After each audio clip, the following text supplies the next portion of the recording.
আমরা চলে এসেছি শিলিগুড়ি একদম। এরপর থেকে গ্যাংটক পৌঁছানোর ব্লগ। উল্টে পড়ে যাচ্ছিলি? আমি না হিয়া পড়ে যাচ্ছি। দুজনেই পড়ে গেছি, দুজনেই পড়ে গেছি। ও দেখলাম আমি তো পড়ার আগে বেঁচে গেছি, ও দেখলাম পড়ে গেছে। তোমাকে নিয়ে চিন্তা হয়, তুমি তো প্রীতি জিনটা নয়। প্রীতি জিনটা নয়, ভয় পেয়ে গেছে। এরা গেছে গাড়ি করতে, ওই যে গেল জয় আর ভিরু গাড়ি করতে গেছে, বসন্তী দাঁত মাজছে। ও এদিকে চায় চায় বলছে, চায় নিন দেখি। হ্যাঁ একটু ময়শ্চারাইজার দেওয়া যাবে? নিশ্চয়ই। না একটু দাও না, ময়শ্চারাইজার দাও। চায় লেভেলে দিচ্ছি, দাও। কি রে ব্রাশ করবি না? ছোট মামি বলো ওকে ব্রাশ কর। ব্রাশ কর, ব্রাশ কর। ও বাড়িতেই ব্রাশ করে না, এখানে কি ব্রাশ করবে? যা তা বলিস কেন রে? বল করিস। সামনে গামছা নেই, এটাই এখন গামছার কাজ করছি। কি মা লাল মাথা। এই যেখানে স্কিন কেয়ার হলো, আরে একটু ময়েশ্চারাইজার হলো। হ্যাঁ হয়েছে। কেন রে, তোর কোনো প্রবলেম হয় না? আমি বলেছি হিয়াকে এখানে দৌড়ে বেড়াতে, যাতে মশা না কামড়ায়।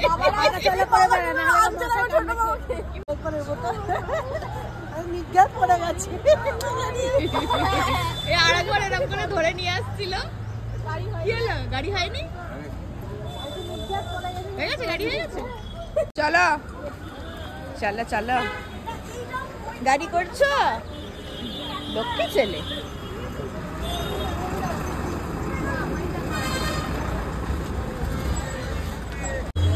আমাদের গাড়ি বাঁধা হচ্ছে না, গাড়ি বাঁধা হচ্ছে না, লাগেজ বাঁধা হচ্ছে। বসে গেছে, তোরা পেছনে বসবি শিওর? রওনা দিলাম, এখন বাজছে 5:25। খাওয়াটা লাগে মহানন্দা, তাই দেখলাম তো ব্রিজে। নদী তো নেই। এবার ব্রিজে লেখা ছিল, কি হয়েছে? নদী কই? নদী নেই, জল শুকিয়ে গেছে। জল শুকিয়ে গেছে। কবিতা লিখবে? আপনার গাড়ি সব এদিক দিয়ে ওদিকটা হাওয়া ঢুকছে। এখন আমরা যাচ্ছি শহরের মধ্যে দিয়ে।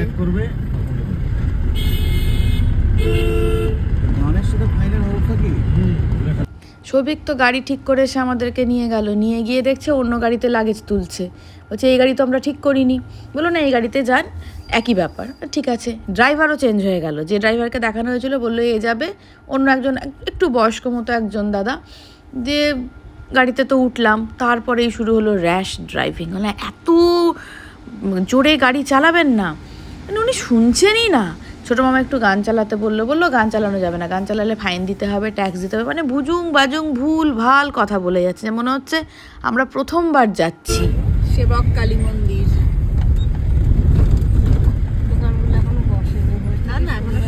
সকাল 6টা না? আমরা এখন এখানে যে কি সংগ্রাম করে নামা। আমরা তো বললাম একটু দাঁড় করান, আমরা একটু নামবো। বললো না গাড়ি কোথাও দাঁড়াবে না। দাঁড়াবে না মানে? না গাড়ি একদম গ্যাংটকে গিয়ে দাঁড়াবে, রাস্তায় শুধুমাত্র খাওয়ার জন্য এক জায়গায় দাঁড়াবে, গাড়ি কোথাও দাঁড়াবে না, এটা রিজার্ভ গাড়ি। না হ্যাঁ এটা তো রিজার্ভ গাড়ি, এক্স্যাক্টলি সেটাই তো বলছি, এটা তো শেয়ার গাড়ি নয়। কেন দাঁড়াবে না? না দাঁড়াবে না। এবার আমরা সবাই মিলে যখন বলছি না আপনি 2 মিনিট দাঁড়ান, ওই রানিং গাড়ি, ওই স্পিডের গাড়ি সঙ্গে সঙ্গে ইউটার্ন নিয়ে বলছে যে শিলিগুড়িতে নামিয়ে দিয়ে চলে আসবো আপনাদের। এবার আমি এতটা চলে এসেছি, আবার শিলিগুড়িতে ফেরত নিয়ে চলে যাবে। সবাই মিলে বলছি গাড়ি দাঁড় করান, উনি কোনো কথাই শুনছেন না, একবারে হাঁ হাঁ করে গাড়ি ছুটিয়ে নিয়ে চলে যাচ্ছেন।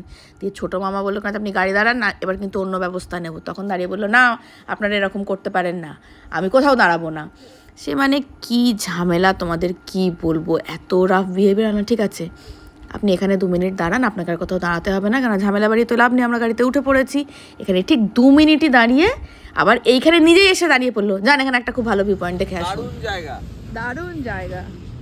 এখানে 3 ভাগ হয়ে গেছে মনে হচ্ছে, দেখে 1 ভাগই, জায়গাটা খুব ব্যস্ত। সত্যি তাই।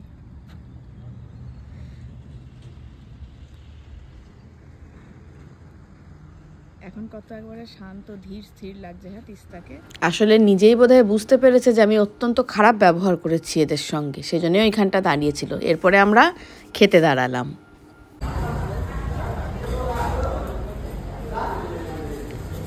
জানলা দেখতে পেয়ে আমি একটু জানলার দিকে চলে এলাম, এখান থেকে কি ভিউ পাওয়া যায়, তাহলে এখানেই বসবো।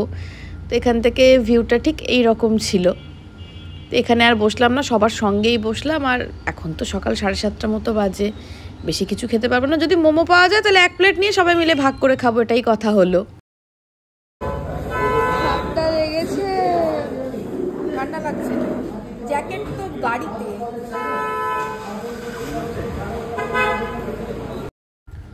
এখানে সব রকমের খাবার রয়েছে, খাবার রেডিও হচ্ছে, শুধু মোমোটাই মুহূর্তে নেই।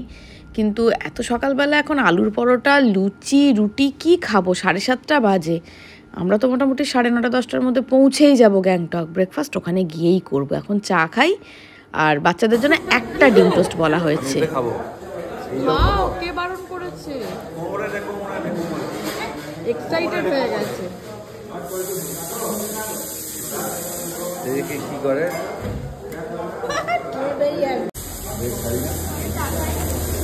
মোমো পাওয়া যায়নি, কি দুঃখ, খুব দুঃখ। Feeling sad with Soumatra and 49 others, দুজন আদার্স, হিয়া অ্যান্ড ছোট মামি।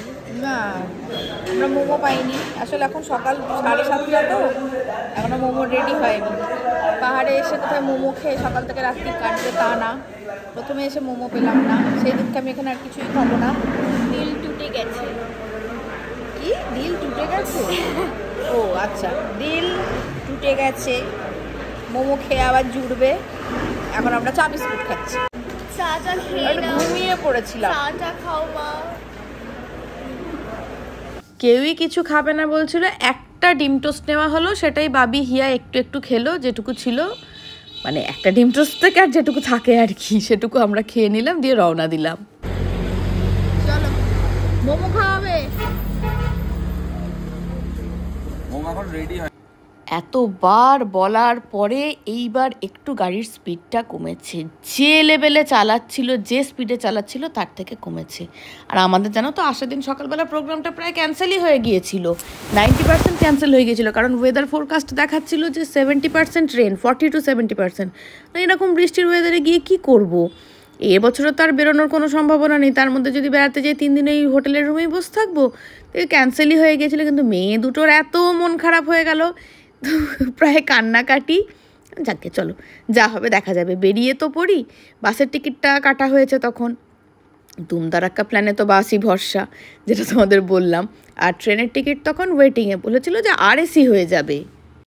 দুপুর 2টো পর্যন্ত আমার কোনো প্যাকিং হয়নি। তারপরে সিদ্ধান্ত নিয়ে আমি প্যাকিং করতে শুরু করলাম। পাশে পাশে তিস্তা, পাশে পাশে আমরা।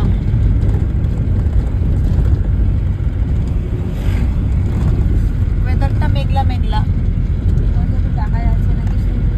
হ্যাঁ, গ্যাংটকে হোটেল আমাদের করা নেই, আমরা গিয়ে হোটেল করব। আমি ইউটিউবে ভিডিও দেখে কয়েকটা হোটেল মোটামুটি বেছে রেখেছি, সেগুলোতেই আগে গিয়ে খোঁজ করব। আসলে এগুলো করার জন্য মিনিমাম সময়টুকু তো দরকার হয়, এরকম দুমদারাক্কায় সেগুলো কি করে হবে বলো? তবে আমাদের তো এটাই অভ্যাস হয়ে রয়েছে, যেমন এই 1 ঘন্টার মধ্যে প্যাকিং করে বেরোনো। আমি একেবারে অভ্যস্ত এই ব্যাপারগুলো, কারণ ওই যে দুমদারাক্কা।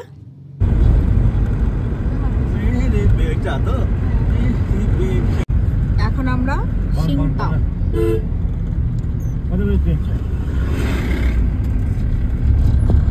স্কুল যাচ্ছে বাচ্চারা। সিংতাও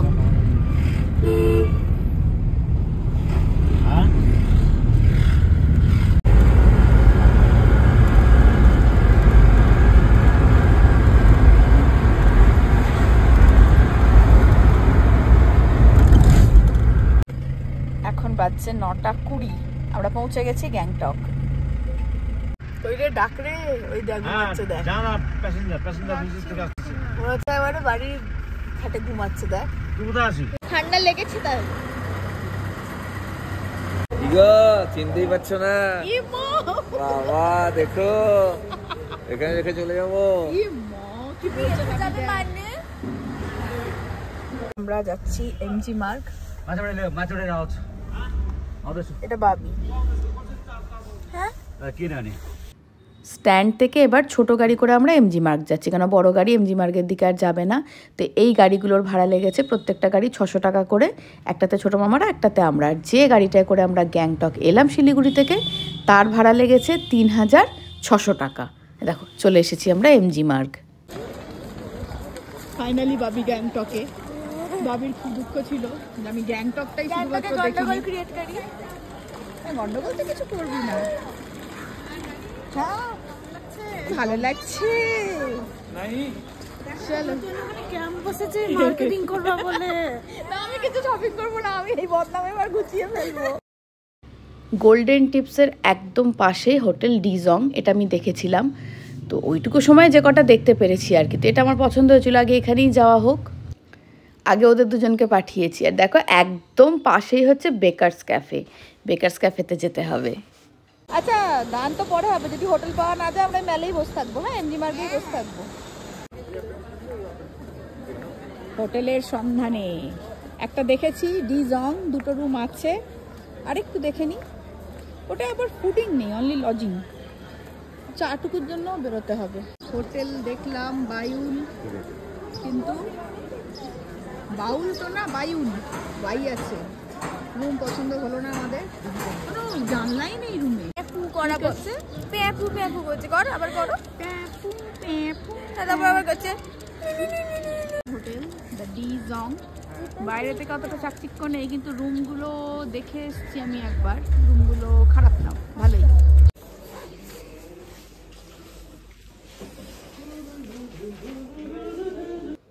বেচারার খিদে পেয়ে গেছে। যাই হোক আমরা ডিজংয়েই উঠলাম, আর ফুডিংটা নেই এই আর কি, একটু বেরোতে হবে খাওয়া দাওয়ার জন্য। সামনের রুমটা ঢুকো, পরেরটা ছোট মামাদের দাও। এটা নেবো না? নিয়ে যেতে পারলে নিয়ে যা। তুমি চলো, আমরা তো চিনি না, চলো। আমরা ডিজংয়েই উঠলাম, একদম এমজি মার্কের উপরে। চলো এবার রুমে যাচ্ছি, রুম দেখাবো। চলো সিঁড়িতে একটু উঠতে হবেই। কোন দিকে? ওপরে?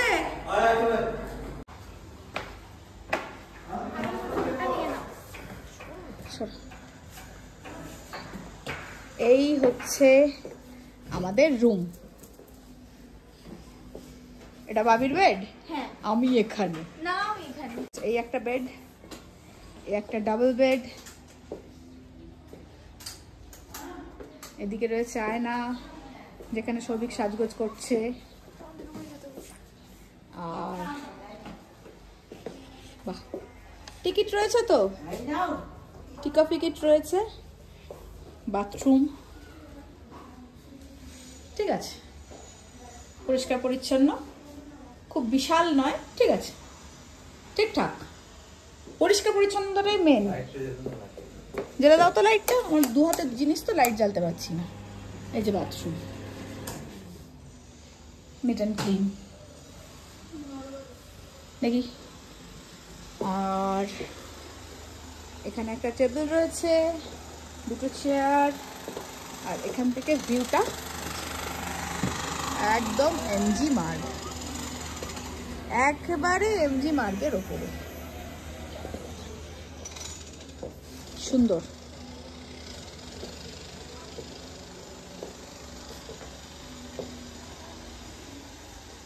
চলো হিয়াদের রুমটা দেখি।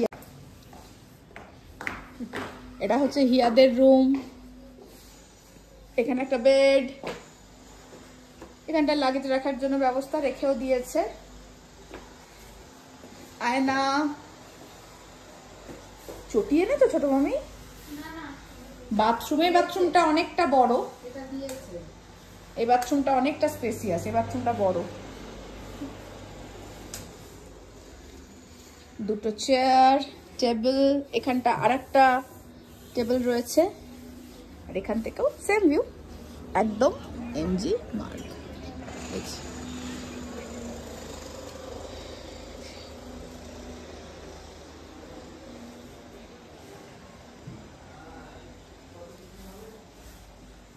চলো আমি রুমে গেলাম। ভাড়া কত বলি? ভাড়া বলেছিল 4000, তাই তো? ভাড়া বলেছিল 4000, তো সেটা বার্গেনিং করতে করতে নেমেছে 2600-তে। শেষমেশ 2800-এ রাজি হয়েছিল, তারপরে 2600। তো এখানে কিন্তু শুধু লজিং, ফুডিং নেই। আর ওই বার্গেনিংটা করতে হবে, মানে শুরু 4000 দিয়েই করবে, বার্গেনিং করতে করতে ওটা 2500-2600। তবে সিজন ওয়াইজ রেট ওঠা নামা করে, অফ সিজনে এটা 1700-1800 টাকাতেও পাওয়া যায়। আমরা পেলাম 2600। তোমরা কোন সিজনে আসছো সে অনুযায়ী। তবে লোকেশনটা খুব ভালো, রুমগুলো একদম ঠিকঠাক পরিষ্কার পরিচ্ছন্ন। সবার আগে সৌভিক চা বসিয়ে দিয়েছে। ফুডিংটা নেই, কিন্তু চায়ের ব্যবস্থা, কফির ব্যবস্থাটা সুন্দর করে করা আছে। ইলেকট্রিক কেটল রয়েছে, চাটা অন্তত করে খাওয়া যাবে। আর এখন পর্দাগুলো সরাতে ব্যস্ত। Welcome welcome. সৌভিক চা খাচ্ছে, বাবি কফি খাচ্ছে, আর এই যে আমার চাটা এইখানে সৌভিক বানিয়েছে। দরজার দিক থেকে রুমটা দেখিয়েছিলাম, এবার বিছানায় বসে রুমটা দেখাচ্ছি আর একবার। রুমটা খুব সুন্দর। আর এবার আমরা একে একে ফ্রেশ হব হয়ে, আর ব্রেকফাস্ট তো হবে না, বেলা গড়িয়ে যাচ্ছে, একদম লাঞ্চ করে নেবো। বাবি একটু শুয়ে পড়েছে, আমিই যাই আগে ফ্রেশ হতে। আর তোমাদের সঙ্গে দেখা হচ্ছে পরের পর্বে। ততক্ষণের জন্য টাটা।